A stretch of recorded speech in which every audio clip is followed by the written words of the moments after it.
Welcome to upskill academy. या लेक्चरमध्ये आपण गुणोत्तर प्रमाण त्यामधील मिक्सरच्या क्वेश्चनची ट्रेक बघणार आहोत. हा क्वेश्चन वर्धापूर लिस्टला विचारलेला आहे. 80 लिटर मिश्रणात दूध व पाणी यांचे प्रमाण 7:3 आहे. हे प्रमाण 2:1 बनण्यासाठी किती लिटर पाणी त्यात ॲड करावे लागेल? बघा, एक 80 लिटरचं मिश्रण आहे आणि मिश्रण कशाचं आहे तर दूध आणि पाण्याचं आहे. त्यांचा रेशो दिला आहे किती आहे बघा, दुधाचं प्रमाण 7 आहे, पाण्याचं प्रमाण 3 आहे आणि हे टोटल मिश्रण आहे 80 लिटरचं. आपण ह्याला बेसिकनं सॉल्व करू आणि नंतर ट्रिकनं बघू. पहिला आपण 7x आणि 3x पकडूया.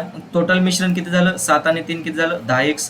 10x इक्वल्स टू किती आहे, 80 लिटर आहे. एक्सची व्हॅल्यू किती येईल, 80/10 म्हणजेच एक्सची व्हॅल्यू असणार आहे 8. जर एक्सची व्हॅल्यू 8 असेल याचा अर्थ ह्या 80 लिटरमध्ये दुधाचं प्रमाण किती असेल, 7x.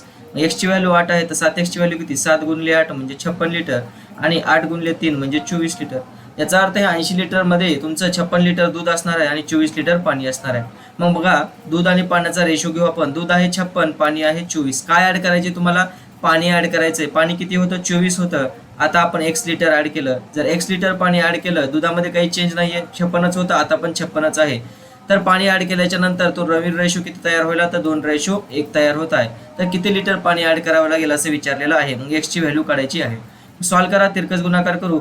1 × 56 किती होईल, 56 इक्वल्स टू खाली तिरकस गणना करा. 2 × 24 किती होईल, 48 प्लस 2 × x 2x. इकडे 48 इकडे मायनसमध्ये येतील म्हणजेच काय होईल, 56 - 48 इज इक्वल्स टू 2x. म्हणजे 56 मधून 48 गेले, किती उरले बघा, 16 मधून 8 गेले, 8 उरले इक्वल्स टू 2x. म्हणजे x ची व्हॅल्यू किती येईल आपली, 2x म्हणजे 8 असेल तर x इज इक्वल्स टू 8/2 म्हणजे x ची व्हॅल्यू किती, 4. x म्हणजेच काय तर तेवढं लिटर पाणी ॲड करावं लागेल. म्हणून या क्वेश्चनचा आन्सर असणार आहे 4 लिटर. हा झाला बेसिक न क्वेश्चन.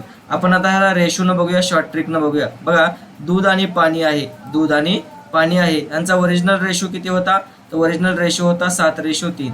नंतर काय ॲड केले त्यांनी, बघा पाणी ॲड केले आणि पाणी ॲड केल्याच्या नंतर नवीन रेशो किती झाला आहे तर 2:1.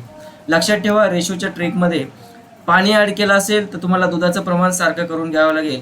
जर दूध ॲड केलं असेल तर पाण्याचं प्रमाण सारखं करून घ्यावं लागेल. आपल्या क्वेश्चनमध्ये काय ॲड केलंय, पाणी ॲड केलंय. याचा अर्थ दुधाचा रेशो काय पाहिजे, सारखा पाहिजे. म्हणजे वरी 7 आहे, खाली 2 आहे. मग आपण सेम करू. कसं सेम करायचं, खाल्ल्या 2 वरी मल्टिप्लाय करायचं आणि वरच्या 7 खाली मल्टिप्लाय करायचं. मग आता पहिल्या रेशोला आपण काय ना 2 मल्टिप्लाय करून घेऊ आणि खाल्ल्या रेशोला पूर्ण 7 मल्टिप्लाय करून घेऊ. रेशो समान होऊन जाईल. बघा, वरी 2 जर मल्टिप्लाय केलं तर 2 × 14, 2 × 3 किती होईल, 6. खाली 7 मल्टिप्लाय करू, 7 × 2 = 14, 7 × 1 = 7. हे आहे दूध आणि हे आहे पाणी. आता नवीन रेशो तयार झाला. बघा, पाणी ॲड केलं, दुधाचं प्रमाण सारखं झालं. बघा किती पाणी ॲड केलं, 6 लिटर होतं, 7 लिटर झालं. म्हणजे किती रेशोमध्ये ॲड केलं, 1 लिटर ॲड केलं. ह्या 1 लिटरचीच आपल्याला व्हॅल्यू काढायची आहे. ओरिजिनल मिश्रण किती होतं, 80 लिटरचं. आता नवीन ओरिजिनल मिश्रण किती झालं बघा, दूध आहे 14, पाणी आहे 6, किती झालं, 14 आणि 6 20 लिटर झालं. म्हणजे हे 20 लिटर म्हणजे टोटल किती आहे, 80. तर विचारले पाणी किती ॲड केलं, 6 पासून 7 झालं म्हणजे पाणी 1 लिटर ॲड केलंय. 1 म्हणजे किती येईल बघा, 1 × 80 किती आलं, 80. 80/20 म्हणजेच किती लिटर ॲड केलं तर 4 लिटर. याही पद्धतीनं तुम्ही सॉल्व करू शकता. धन्यवाद.